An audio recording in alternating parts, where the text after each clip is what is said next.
Por ejemplo, cuando algún predicador predica, tú le dices, ¿de qué habla el predicador? Y le preguntas a Juan, pues habló de esto y esto, él encontró una cosa. Y le preguntas a otra persona y te dice otro panorama del mensaje. ¿Por qué? Porque todos oímos de diferente forma, aunque es lo mismo, pero de perspectivas diferentes. Entonces, para que podamos entender por qué en 3 evangelios podemos nosotros poner realmente el contexto del mensaje de Cristo de los últimos tiempos. Vamos a ver ahorita, vamos a leer 2 pasajes, Mateo 24, del 1 al 3, y Lucas 21, del 5 al 7, para comenzar y tener el inicio de esta serie de conferencias que se los garantizo va a estar preciosa. He tratado de, así con lupa, con microscopio, examinar los versículos, profundizar lo más que pueda. Hemos dado muchos mensajes del Apocalipsis, de los últimos tiempos, de Daniel. Tenemos la serie de Daniel ahorita en la segunda conferencia, creo que es la 15ª conferencia de todo el libro de Daniel, versículo por versículo, pero nunca había yo compartido en mis 37 años que tengo de compartir la palabra de Dios, nunca había compartido con tantos detalles lo que en esta serie va a estar involucrado. Así que está garantizado, ¿verdad?, que va a ser un estudio hermoso que nos va a dar muchísima luz y nos va a orientar claramente acerca de los últimos tiempos y las señales que debemos ya estar esperando para no confundirnos con tantos falsos profetas, tantos falsos apóstoles, tantos falsos milagros, y la cristiandad está, ¿verdad?, perdida por todos lados. Me acaban de informar que en Europa acaba de haber un congreso donde un personaje del Vaticano fue el orador, un congreso cristiano. Eso se llama el ecumenismo, o sea, la mezcla entre las otras religiones y el cristianismo y las filosofías orientales, la ensalada del chef. Entonces, esto es a donde se dirige la iglesia, es la apostasía y la ramera de Apocalipsis 17. Se diluye completamente la verdad cuando se mezcla con la mentira. Entonces, la verdad de Dios, ¿verdad?, es inalineable. La verdad de Dios tiene una consistencia que no se puede mezclar con nadie, por eso la Biblia es la verdad. Y solamente en la Biblia podemos encontrar nosotros las respuestas verdaderas a lo que nosotros estamos buscando en la vida. En Mateo 24, versículos del 1 al 3, dice así: cuando Jesús salió del templo y se iba, se acercaron sus discípulos para mostrarle los edificios del templo. Respondiendo él, les dijo: ¿veis todo esto? De cierto les digo que no quedará aquí piedra sobre piedra que no sea derribada. Y estando él sentado en el monte de los olivos, los discípulos se le acercaron aparte diciendo: dinos, ¿cuándo serán estas cosas? ¿Qué señal habrá de tu venida y del fin del mundo? Respondiendo él les dijo: mirad que nadie los engañe. Veamos ahora en Lucas, capítulo 21, versículos del 5 al 7, la otra perspectiva de Lucas, de cómo oyó lo que Jesús dijo. Lucas 21, del 5 al 7.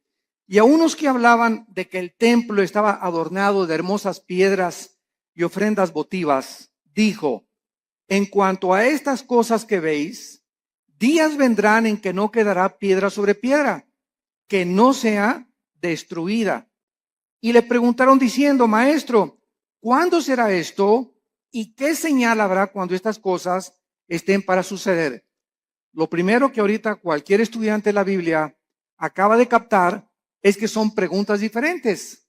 Y vamos a ver que hay 4 preguntas, hay otras en Marcos, pero unas están relacionadas con la destrucción del templo. Esto es muy importante. Vamos a comenzar ya a explicar esto.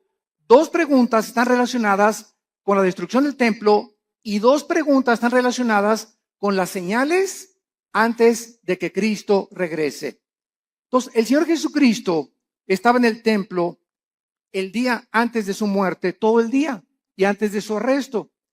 Y los líderes religiosos de Israel en este momento no dejaron un solo minuto en atacarlo, en lanzarle preguntas capciosas, Y aquí ya estaba completamente determinado que los líderes de Israel rechazaron completamente al Mesías.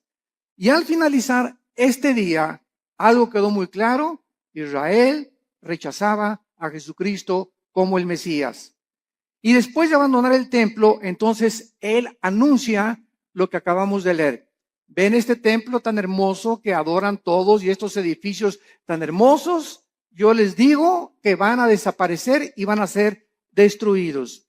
Ahora, esta catástrofe de la destrucción que Cristo estaba profetizando, ¿cuándo se llevó a cabo? Esta respuesta fue 70 años después de Cristo, cuando Vespasiano, el emperador romano, envía a Tito, su hijo, general romano, y sitian Jerusalén y no dejan piedra sobre piedra. Esta consecuencia de la destrucción del templo era por el orgullo de los judíos, que estaban completamente ensoberbecidos por la belleza arquitectónica de ello y por haber rechazado al autor de la salvación y no la construcción externa que ellos comenzaron a adorar. Veamos entonces estas 4 preguntas, porque los discípulos quedaron desconcertados cuando Cristo dijo: el templo será destruido. ¿Cuándo será la destrucción del templo? Pregunta número 1. Esta la hace Mateo, la hace Marcos y la hace Lucas. La segunda pregunta: ¿cuál será la señal de la destrucción del templo? O sea, primero, ¿cómo será la destrucción del templo o cuándo? Y segundo, ¿hay alguna señal para que sepamos que el templo va a ser destruido?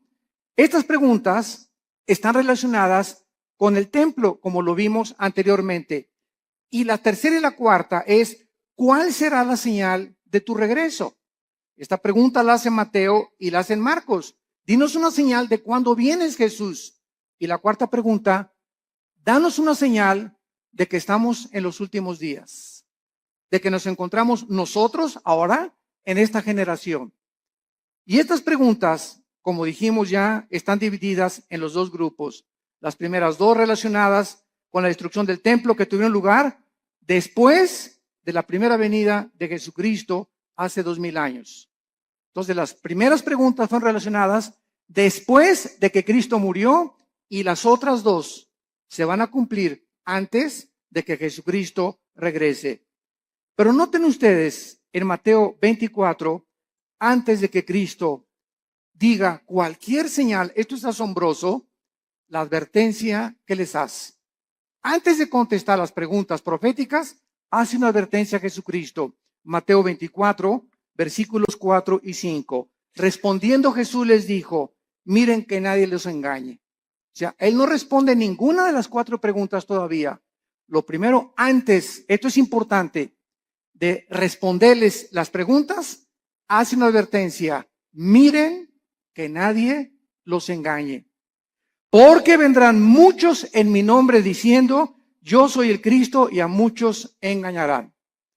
Damas y caballeros, santos de Dios, muchos hemos relacionado esta respuesta de Cristo pues con los falsos profetas que han surgido, ¿verdad? Como Jim Jones y David Koresh y el Dalai Lama y el Maharashi, que fueron falsos profetas. Sin embargo, nos hemos equivocado en ubicar solamente a los falsos mesías y a los falsos cristos dentro del ámbito religioso. Y cuando nosotros conocemos la traducción de la palabra Cristo y Mesías, descubrimos que la palabra Cristo significa el ungido y el Mesías el señalado o escogido por Dios.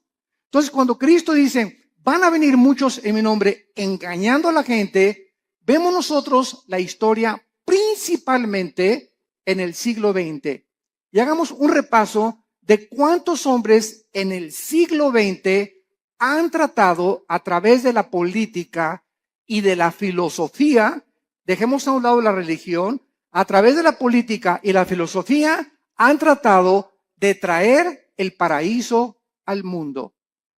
Han tratado de volver a restablecer un sistema de gobierno o una ideología en la que esa es realmente la solución para los problemas del mundo. Tenemos a Carlos Marx, que quiso traer el paraíso o el éxito a través de la lucha de clases, de que si la proletariado vencía a la burguesía, entonces la sociedad iba a vivir igualitariamente, equitativamente, y se iba a acabar la pobreza y se iban a solucionar los problemas, porque el problema desde la perspectiva de él era traer el paraíso, traer una nación o un sistema o una ideología, que es la ideología marxista-leninista, para solucionar los problemas del mundo.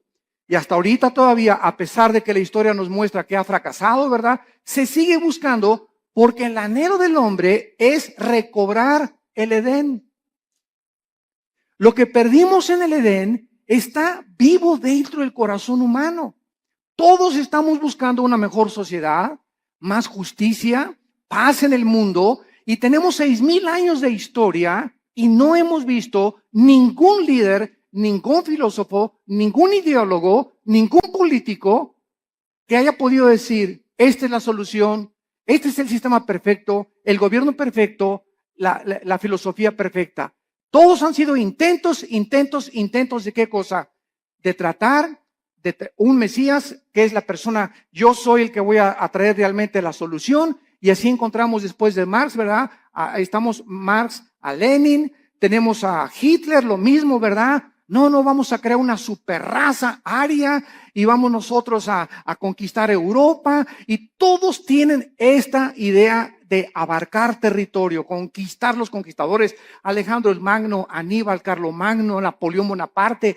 Es la historia de hombres que han tratado de abarcar territorio y llegar a un punto donde gobiernan al mundo, o que ninguno lo ha podido lograr, para que de esta manera, ellos equivocadamente piensan que nos dan a la humanidad el paraíso que estamos buscando. Y así tenemos, ¿verdad? A Hitler, a Adolfo Hitler, a Nietzsche, el filósofo del ateísmo que le dijo, cuyas ideas influyeron en el nazismo, en el fascismo y en el comunismo.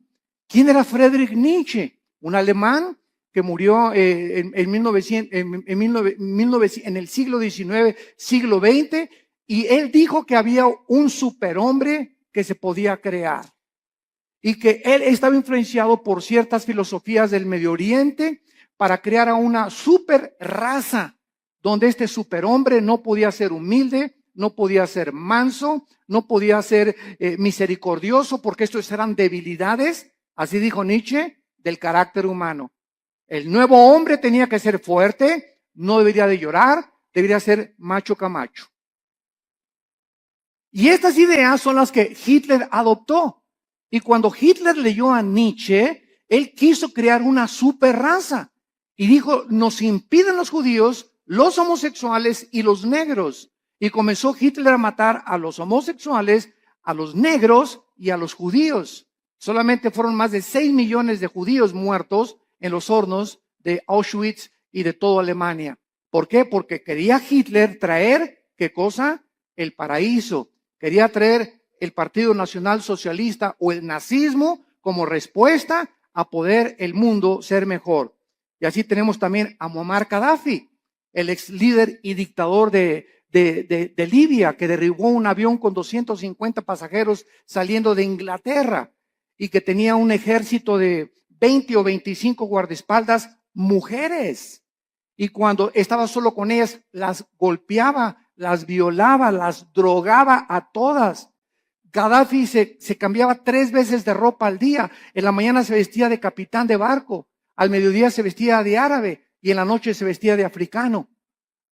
Era un hombre con múltiples personalidades. Era un hombre, ¿verdad? Cruel, sanguinario. Mató a su pueblo, persiguió a su pueblo y murió igual que Hussein, ¿verdad? Como un animal metido en un tubo, lo sacaron y lo violaron. Cuando lo sacaron del tubo y en la ambulancia le dieron un balazo en la cabeza.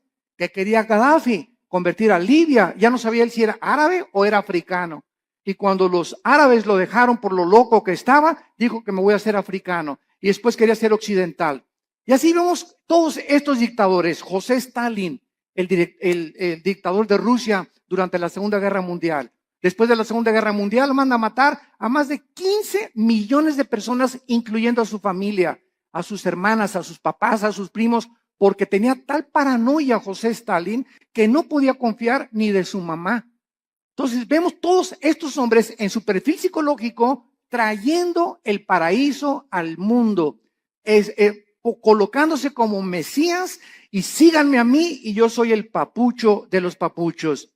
Y así tenemos, ¿verdad? Al Maharishi, también los filósofos orientales, el Maharishi que cuando los Beatles, el famoso grupo inglés, en los 60s, a principios de los 70s, viajaron a la India. John Lennon viajó a la India y allá conocieron al Maharishi, las filosofías orientales. Y cuando John Lennon regresó de la India, trajo la marihuana a Inglaterra. Y entonces comenzó a publicar así como si fuera un chiste. Fumamos marihuana. Y en la época de los 60s y los 70s, el 80% se calcula de los jóvenes en el mundo, en Europa y en América, le entraron a la Verde y a la Golden de Acapulco. A la marihuana. Era un mundo, ¿verdad?, donde la marihuana era lo más normal en esa época de los 60s o de los 70s. Entonces, ¿por qué? Porque el Maharishi dijo, al llegar a Los Ángeles, Dios está llegando a Los Ángeles. Y él fue el que le dijo a John Lennon, porque John Lennon, una semana antes de que lo asesinaran en su edificio en Nueva York, John Lennon dijo a los periodistas, una semana antes, yo soy más famoso y más grande Mesías que Jesucristo. Y a la semana lo asesina un loco, ¿verdad?, que venía de Hawái, que dijo que oyó unas voces que no entendía por qué. Él nunca había matado a nadie, que le decían las voces, mata a John Lennon. Y fue y lo mató. Vemos nosotros la obra de Satanás, ¿verdad? Y cómo Dios se hizo un lado ante un hombre que lo estaba retando y estaba diciendo que era mayor que su hijo Jesucristo. Y así tenemos a Jim Jones, que se llevó a 900 personas a la Guyana, 1978, junto a Venezuela en la Guyana. 995 personas les da a beber veneno con Kool-Aid, porque les decía que iba a venir la Tercera Guerra Mundial y que era mucho mejor morirse que poder que seguir viviendo. Y todos se bebieron el veneno, llegaron y encontraron a todos boca abajo, ¿verdad? 995 personas que este hombre las engañó y les dijo que él era Dios, que él era un Mesías. Cuando llegaron a la Guyana les dijo a los esposos, sus esposas son mías. ¿Quién, te preguntas, en sus 5 sentidos puede entregarle su esposa a un loco? O para que se le entregues tienes que estar igual de loco o más loco que la persona que te la pide. Entonces vemos que esto es posible en la naturaleza humana, que se llega a un grado donde se pierde completamente la coherencia, la racionalidad, la inteligencia, la lógica, y así encontramos cantidad de líderes que tienen 4 o 5 muchachas y las muchachas están convencidas que él es el Mesías, como Charles Manson, el que mató a Sharon Tate, la esposa de Roman Polanski en Los Ángeles, California, que comenzó Charles Manson a tener un ejército de muchachitas, se dormía con todas y un día se levantó y dijo, tenemos que matar a una persona. Fueron a la casa de esta famosísima artista de cine, Sharon Tate, la acuchillaron, estaba ahí embarazada, y pusieron puercos con sangre en las paredes. Claro que está ahorita en la cárcel, ¿verdad? Se tatuó aquí la suástica de Hitler, la tiene tatuada Charles Manson, y ¿verdad? Pues está completamente loco. Lo mismo, él quería establecer el paraíso con ese grupo de personas.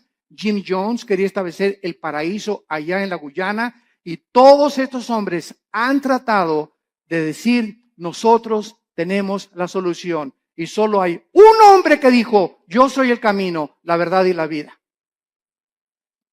Un solo hombre ha atrevido a decirse, yo soy el camino, y lo ha demostrado con su vida, con su muerte y con su resurrección.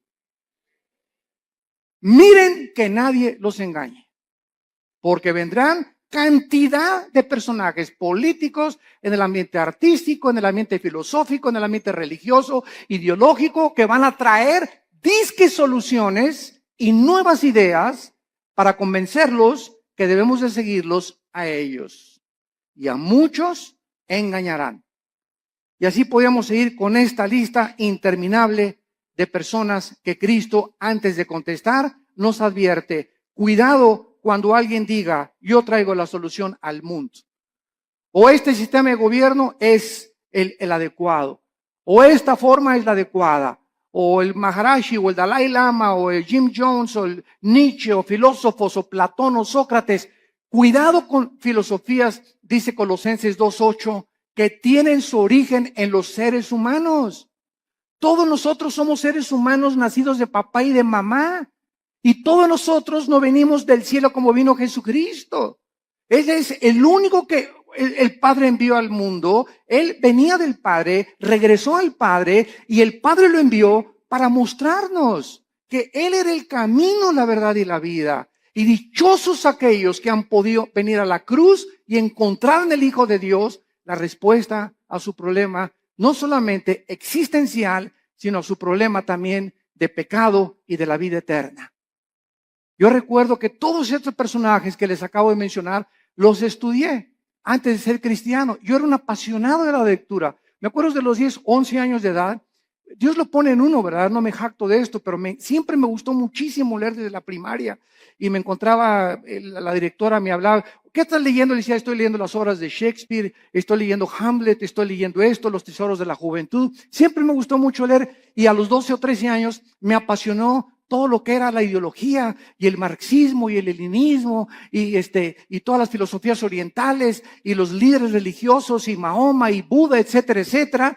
Y después de leer todo eso que leí, ¿verdad? Me encontraba a los 24, 25 años de edad completamente confundido, en un problema existencial tremendo. Me traté de quitar la vida más de 2 veces. Ya no quería seguir viviendo, no encontraba la respuesta. Me di cuenta que este sistema era una hipocresía, que esto era una hipocresía, que las religiones eran una hipocresía, hasta que encontré a mi hermano Alejandro, que me dijo, Armando, quiero presentarte a un hombre. Le dije, ¿quién? Los he estudiado a todos. Y mi hijo se llama Jesús de Nazaret. Le dije, mira, de religión, inmediatamente lo ligué con la religión. No me hables de religión, le dije a mi hermano. Y mi hermano me contestó, Alejandro, que es pastor también, me dijo, no te vengo a presentar ninguna religión. Te vengo a presentar un hombre, el único en la historia que ha dicho que es la resurrección de la vida y el único que puede entrar a tu vida porque está resucitado y su tumba está vacía y puede cambiar tu manera de vivir y darte una nueva orientación, un nuevo enfoque, una nueva perspectiva, verdaderamente para que descubras el propósito y la razón de tu vida. Y pues comencé a estudiar la Biblia. Y me acuerdo un día, ¿verdad? En 1974, caí de rodillas a las 5:30 de la mañana. Y le hablé a mi hermano Alejandro, y ven por mí. Llévame con ese misionero que te habló de Cristo. Ya no puedo. Y me acuerdo que en 1974, a las 5:30 de la mañana, estaba en la oficina de este misionero bautista, norteamericano. Caí de rodillas, él mostraba la Biblia, la paga del pecado y la muerte, la vida eterna es de Jesucristo. Y cuando me comenzó a enseñar así la Biblia, sentí, ¿verdad? Como que saltaban las páginas. Y al ver así la Biblia, como que las letras se salían. Y sentí algo que nunca había sentido. Y sentí una convicción de pecado, de lo sucio que estaba y de lo endemoniado que al Gadareno haber sido Pinocho junto con los que yo traía. Que caí de rodillas llorando y le dije, Señor, perdóname. Si tú eres el Cristo y eres la razón por la cual yo nací y realmente tú tienes la respuesta a mi problema existencial, te prometo que te sigo con todo mi corazón. Y en ese momento yo había llegado al final de mi búsqueda. Ya no tenía a nadie a quien buscar.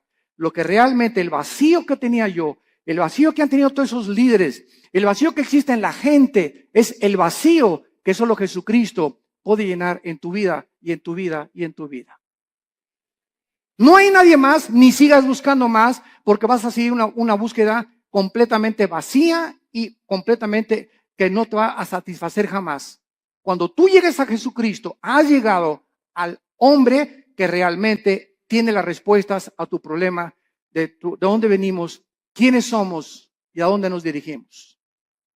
Y es maravilloso, ¿verdad? Cuando estudiamos a Jesucristo, que venimos a estudiar una persona que nos da respuestas que trascienden completamente la lógica y la inteligencia humana. Y precisamente como él dijo, mis pensamientos no son vuestros pensamientos, ni mis caminos son vuestros caminos. Al venir a la Biblia, nos estrellamos, chocamos con la mente de Dios, porque no es nuestra mente.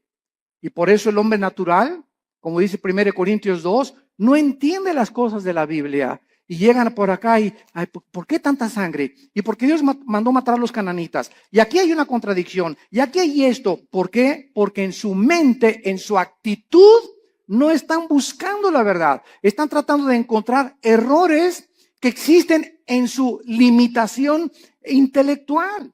Entonces, el problema no es el problema de Dios. El problema es el problema de nosotros, que somos como caracoles, como garbanzos, como renacuajos comparados con la inmensidad de la mente de Dios.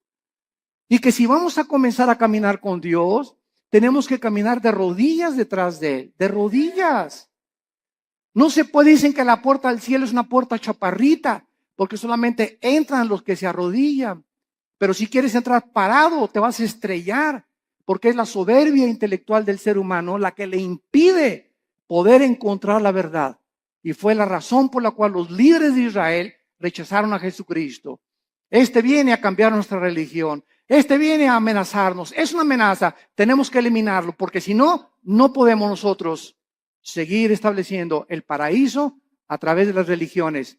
Y las religiones, todas las religiones, conducen a la muerte, porque el cristianismo no es una religión, es una relación personal, viva, dinámica, orgánica, con alguien que vive en este momento y que quiere entrar a tu vida. Muy bien.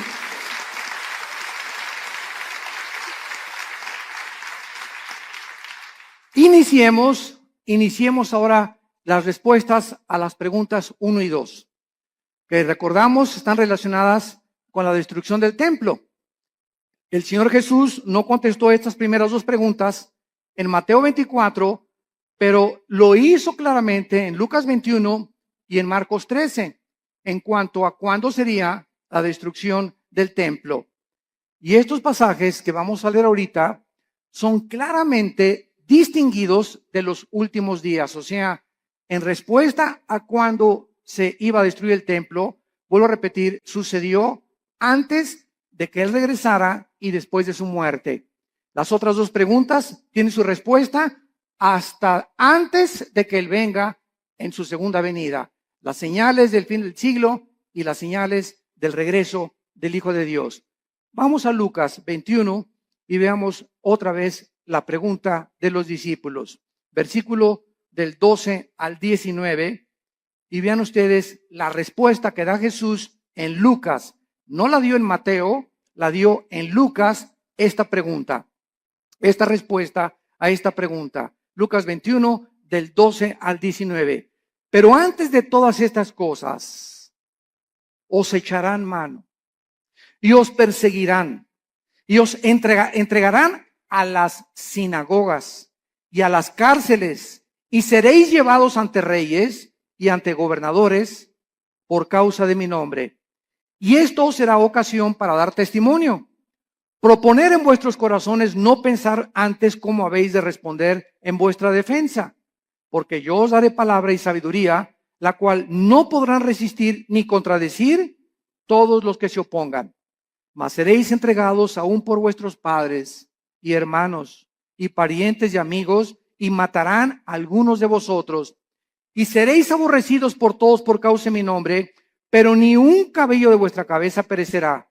Con vuestra paciencia ganaréis vuestras almas. Muy bien, vemos nosotros que cuando no entendemos qué respuesta está dando Jesucristo, creemos que esto se aplica para nuestra época. Y esta respuesta de Cristo, ¿verdad? Estos versículos describen lo que sucedería antes de la destrucción del templo.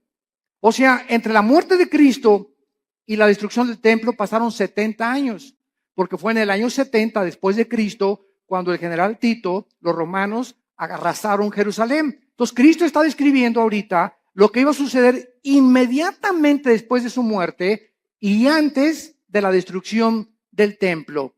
Y les advierte claramente, escuchen esto, abran los oídos, esto es a los judíos, porque fue en Jerusalén y en Samaria donde el evangelio comenzó a propagarse, les advierte de la gran persecución que vendría contra ellos. Noten el versículo 12 de Lucas 21 la palabra sinagogas. Aquí, por esta razón, esta palabra es una clave para descubrir que está hablándoles a los judíos, porque está diciéndoles, los entregarán sus propios hermanos.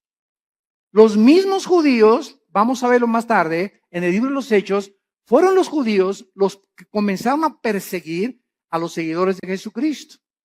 Y veamos nosotros en Marcos 13, versículo 9, Marcos 13, 9. Pero mirad por vosotros mismos, porque os entregarán a los concilios y en las sinagogas os azotarán.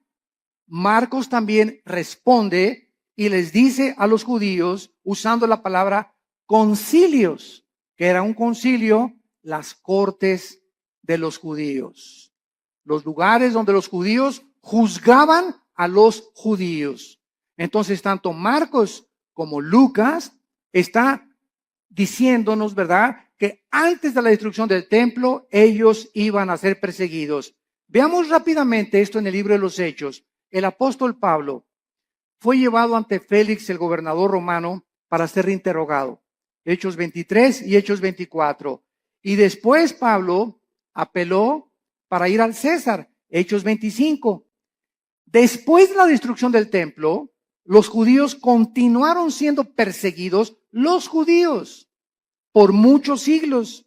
Pero miles de judíos se convirtieron a Cristo durante los primeros siglos. Veamos rápidamente algunos ejemplos. Hechos 2:41.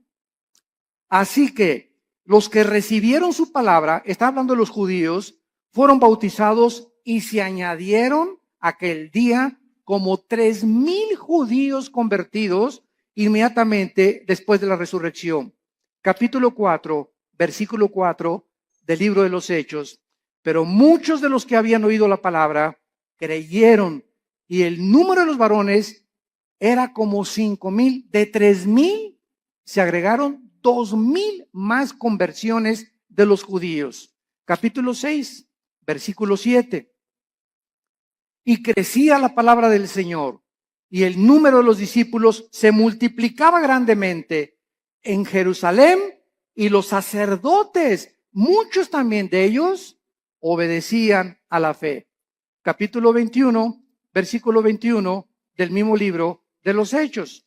Y dice así: cuando ellos lo oyeron, glorificaron a Dios y le dijeron: ya ves, hermano, cuántos millares de judíos hay que han creído y todos son celosos por la ley. Pero al mismo tiempo que miles de judíos se convirtieron, fueron también los mismos judíos los que comenzaron a perseguirles a ellos. Y amados santos de Dios, sucede lo mismo dentro del cristianismo. Los ataques más grandes que tenemos en la iglesia cristiana son de muchos que se dicen nuestros hermanos en la fe. Qué triste, ¿verdad? Yo ya llega un momento, ¿verdad?, que ya ni me meto a ver todas las cosas que sacan en internet, que un hermano atacó a otro y que este cantante le dijeron esto y que por aquí, por allá, y dando un espectáculo al mundo horrible, ¿verdad? Porque esto no debe de ser. La ropa sucia se lava en casa y la regla es entre nosotros. ¿Tienes algo contra ese cantante? ¿Tienes algo contra ese pastor? No lo ventanees. ¿Por qué? Porque damos mal testimonio al mundo. Ve con ese hermano o mándale un correo a ese hermano y dile: yo no estoy de acuerdo con esto y con esto por usted. Dígame si a lo mejor yo estoy equivocado. Porque muchas veces nos erigimos como jueces y como dueños absolutos de la verdad. No, y lo que tú declaraste, ¿verdad? Dice: ok, pues demuéstramelo con la Biblia. Y si me lo demuestras con la Biblia, lo acepto humildemente. Porque no hay un solo hombre más que Jesucristo. No ha existido nadie que sea perfecto, ni que tenga todo el horizonte de la verdad en posesión de él. Jeremías conocía algo de la verdad, Isaías otra cosa, Habacuc otra cosa, Zacarías otra cosa, Malaquías otra cosa, Lucas vio las cosas diferentes, pero todos teníamos o tenemos, ¿verdad?, la misma consistencia de la verdad y las mismas verdades esenciales, pero vistas de otras maneras. Hay hermanos nuestros que dicen, ¿verdad?, tú vas a su iglesia que necesitas hablar en lengua, si no, no tienes al Espíritu Santo. Así están viendo ellos algunos versículos que así les han enseñado. Y ellos no se han puesto a ver la verdad. Ves a otra iglesia de otra denominación y te dicen, pues que el bautismo es a los niños y que de chiquitos los puedes bautizar por aspersión. Así ellos ven el bautismo, otros no, ¿verdad? No, tienes que someterte debajo del agua para realmente ser bautizado conforme a la Biblia. Otras iglesias creen que los cristianos pueden tener demonios, otros dicen que un cristiano no puede tener demonios. Todas estas cosas no son esenciales. No, o sea, el día que estemos en el cielo, me voy a encontrar un hermano que me dijo que yo que tenía que hablar en lenguas y va a estar conmigo en el cielo. Me voy a encontrar a los hermanos que creían que tenía demonios y a los que no creían que tenía demonios.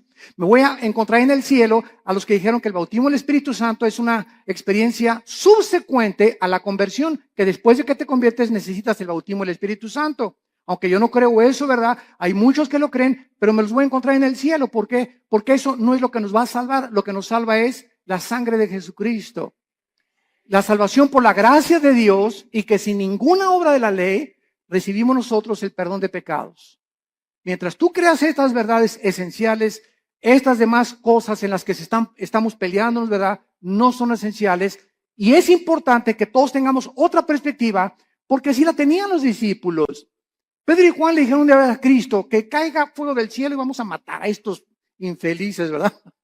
Los hijos del trueno, los hijos del Zebedeo les llamaron. Los otros discípulos no eran así. Pedro era arrebatado y Pedro era esto. Juan era todo lo contrario, todo calmado, todo tranquilo, retratado siempre en el pecho de Jesucristo, etcétera, etcétera. Tomás el Dídimo era agnóstico, ¿verdad? Y todo lo dudaba, pero ninguna de estas cosas les impidió que pudieran concentrarse, puestos los ojos en lo que es más importante, en Jesús, el autor y el consumador de nuestra fe. Muy bien. Y vemos ahora la otra pregunta en esta misma cuestionamiento que le hacen a Cristo. Ahora, ¿cuál será la señal de la destrucción del templo? Ya contestamos, ¿cuándo será? Cristo está diciendo, antes de que el templo se destruya, pasará esto y esto y esto y esto. Los van a perseguir, los van a echar de las sinagogas, los van a juzgar sus propios hermanos. Y ahora les voy a decir, ¿cuándo será esta señal? La historia nos confirma, esto es asombroso. La historia nos confirma que la Biblia es la palabra inspirada por Dios. Las profecías lo confirman, la genética lo confirma, la geografía lo confirma, la arqueología lo confirma, la antropología, la física, la química, la literatura y cualquier rama o cualquier disciplina que tú puedas estudiar confirma la veracidad y autenticidad de la inspiración del libro que tenemos estudiando en esta mañana. El levantamiento de los judíos contra los romanos ocurrió en el año 66 después de Cristo. Apúntalo. Ahí comenzó cuando los judíos comenzaron a tratar otra vez de liberarse del yugo de Roma. Con la dramática derrota final en la famosa montaña del Masada. No sé cuántos de ustedes han ido a Jerusalén. Los que nos han acompañado en los viajes a Jerusalén, nunca dejamos a un lado Masada. Masada es una como montaña inmensa y nos suben por funicular. Nos suben por funicular y hasta allá arriba de Masada están los baños donde se bañaba Herodes, que tenía vapores y todo. Es como un cráter hasta arriba de la montaña. Y ahí los últimos judíos que fueron alcanzados por los romanos como no podían subir y hacer la guerra, los sitiaron, creo que fueron 4 o 6 meses, según el escritor romano Flavio Josefo y Plinio, que fueron escritores del primer siglo de la época cristiana. Y entonces los romanos los sitiaron y los dejaron morirse de hambre. O sea, pues ya se les acabó la comida, ¿verdad? Y se esperaron hasta que ya no tuviera nada. Entonces los judíos, para que los romanos no subieran y violaran a sus esposas y mataran a sus hijos, se suicidaron. Se cortaron todos, ¿verdad?, con la espada y encontraron a más de 900 judíos ahí muertos. Fueron los últimos judíos que resistieron al imperio romano. El emperador Nerón se suicida en el año 68 después de Cristo y Vespasiano, que era su principal general, ocupa el imperio de Roma. Vespasiano manda a Tito a que rodee Jerusalén y que acaben completamente con todos. Y no hubo ningún cristiano, escuchen esto, ningún cristiano mesiánico. O sea, de aquel tiempo, como ya vimos, había casi más de 5,000 convertidos. Ninguno de estos fue muerto en el sitio contra Jerusalén porque creyeron en las palabras de Jesucristo. Les salvaron de la masacre haber obedecido a Jesucristo. Ahora veamos también nosotros, ¿verdad? Que el término en Lucas 21:24, vayamos a Lucas 21:24, hay una profecía que hasta este momento se está cumpliendo. Y el escritor romano Fabio Josefo, como citamos anteriormente, escribió que casi 100,000 judíos fueron tomados como esclavos y vendidos en varios lugares dentro del Imperio Romano. Son los que, cuando sitió Jerusalén Tito, sobrevivieron y fueron casi 100,000 judíos. Y entonces vino lo que se llama la diáspora, ¿verdad? Los mandaron a todas partes del mundo en los 5 continentes. Y vean la profecía de Cristo, Lucas 21:24. Y caerán a filo de espada. ¿Cuándo se cumplió? En el año 70 después de Cristo. Y serán llevados cautivos a todas las naciones. Se cumplió después del año 70 hasta 1948 que se independizó Israel. Y andas ahí buscando a Nostradamus. ¿Qué dice Nostradamus? Jesús, María y José y el burrito que los acompaña. Cada cosa que Jesucristo profetizó, la historia lo confirma. Y escuchen esto, y Jerusalén, esto es asombroso, será hollada, o sea, pisoteada por los gentiles hasta que los tiempos de los gentiles se cumplan. El tiempo de los gentiles, esto es muy importante para los estudiantes de la Biblia. El tiempo de los gentiles designa un periodo en el cual los imperios no judíos, los imperios mundiales, tendrían el poder o el control de la nación de Israel, y comenzó el tiempo de los gentiles en el año 586 antes de Cristo, cuando el rey Nabucodonosor invade Jerusalén y se lleva al exilio a miles de judíos. Desde el año 586 hasta 1948, para ser exactos, el 14 de mayo, la nación de Israel, después de casi 2,000 años de haber sido dispersada por todos los continentes para que se cumplieran las palabras de Jesucristo, ante los ojos expectantes del mundo, se reúne Israel y el 14 de mayo se declara la libre nación soberana independiente de Israel.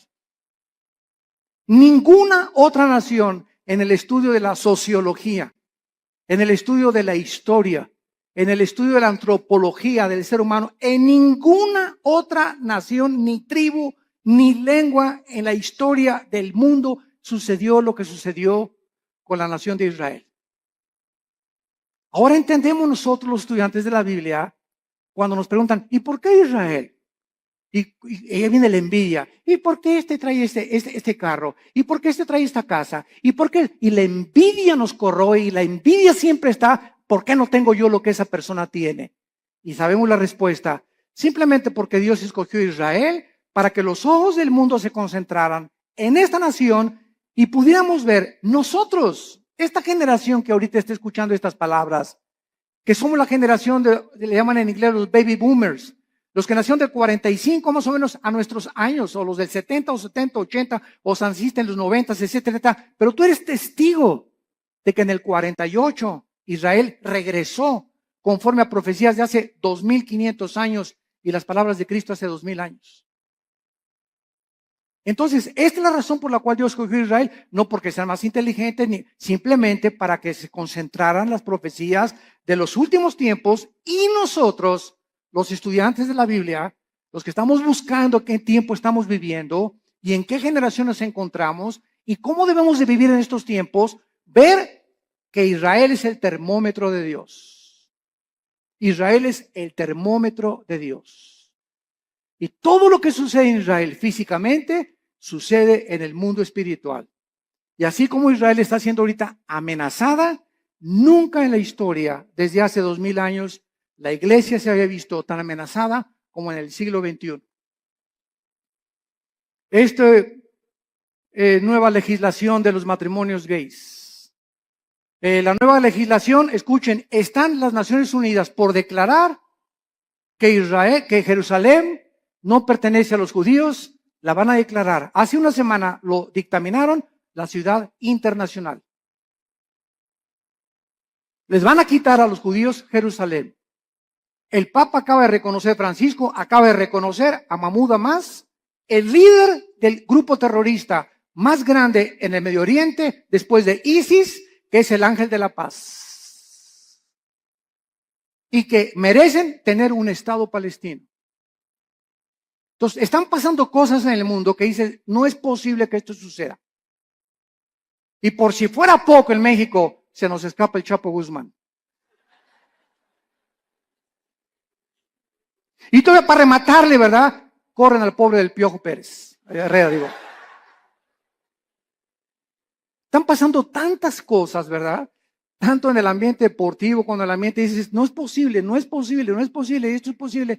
Y cosas así, ¿verdad? Yo recuerdo en 1960, 70, cuando declararon a Yasser Arafat el Premio Nobel de la Paz.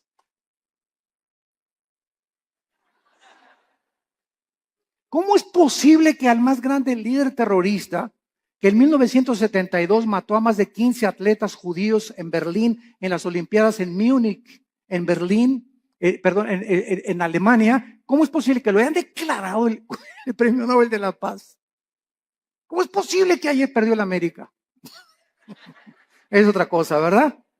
Después nos peleamos por eso. Bueno, vemos entonces claramente que Jesucristo está hablando claramente y ahora va a contestar las preguntas 3 y 4.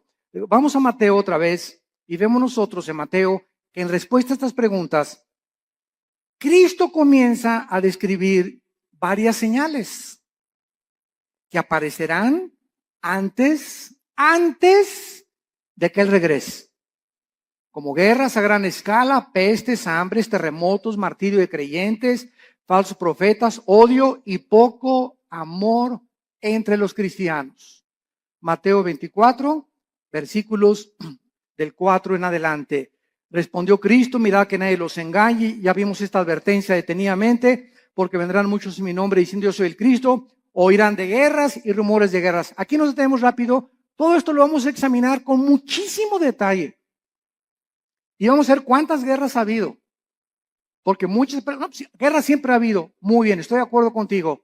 Pero nunca hasta el siglo XX se formó la Primera Guerra Mundial. 1914-1917. No fue hasta el siglo XX. Y años después, en 1939 al 45, la Segunda Guerra involucra a las naciones del mundo. Y de la Segunda Guerra Mundial a nuestros días, que se formó la famosa Naciones Unidas para tratar de impedir bombas atómicas como las que soltaron en Hiroshima y en Nagasaki en 1945, ha habido más de 350 revoluciones y golpes de Estado. Y ahorita el mundo se encuentra al borde de una guerra nuclear.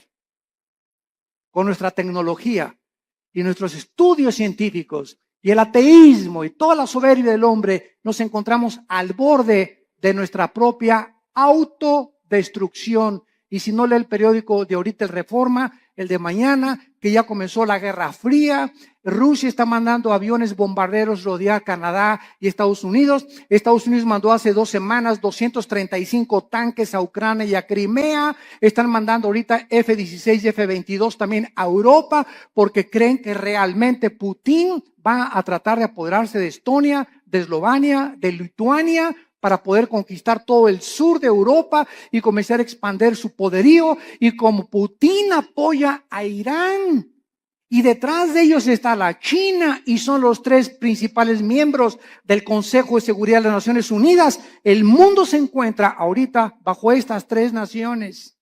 Estados Unidos es un cero a la izquierda ya completamente. Europa no puede intervenir porque el gas de Rusia, que provee el 65% a Europa, dependen del gas, dependen del petróleo del Medio Oriente. Y en el Medio Oriente, Irán, Rusia y China se encuentra ahorita la amenaza contra el mundo occidental, Europa y las Américas. Hay un vacío de liderazgo en el mundo. Una vez que Estados Unidos ha caído, ya no va a haber ninguna nación que defienda a otra. Queda la OTAN, la Organización de Países del Atlántico del Norte, para defender a algunas naciones. Las que no están en la OTAN no tienen con qué defenderse. Y está el mundo ahorita hirviendo ante la naturaleza humana, contestando la pregunta en Santiago 4, 1 y 2. ¿De dónde vienen las guerras? Dice Santiago 4, versículo 1 y 2, de las pasiones dentro de nosotros que combaten. ¿De dónde viene tu envidia por tu vecino? ¿De dónde viene tu envidia por los ricos? ¿De dónde viene la envidia o el desprecio de los ricos hacia los pobres? ¿De dónde viene el racismo? ¿De dónde vienen todas esas pasiones dentro de nosotros que son la soberbia, la ambición? Todas esas cosas que son negativas al alma y que te enferman en la mente porque estás viendo distorsionadamente la perspectiva humana. ¿De dónde viene? La Biblia nos da la respuesta: del pecado. De esa fuerza maléfica que está dentro de nosotros y que tiene que ser dominada únicamente por el Espíritu Santo. Y mientras tanto puedes ir a Alcohólicos Anónimos, Neuróticos Anónimos, Marihuanos Anónimos, al psicólogo, al psiquiatra. Puedes hacer todas las panaceas que estés buscando para poder encontrar que le quiten la locura a mi hijo, que cambie la marihuana a mi hija, que mi hija no sea prostituta. Podemos ir buscar miles de cosas. No hay nada en el mundo más que la sangre de Cristo que cambie el corazón humano. Todo lo demás son panaceas y esfuerzos inútiles de poder transformar al ser humano en un ser altruista, amable, considerado, perdonador, sin envidia, sin ambiciones, sin avaricia.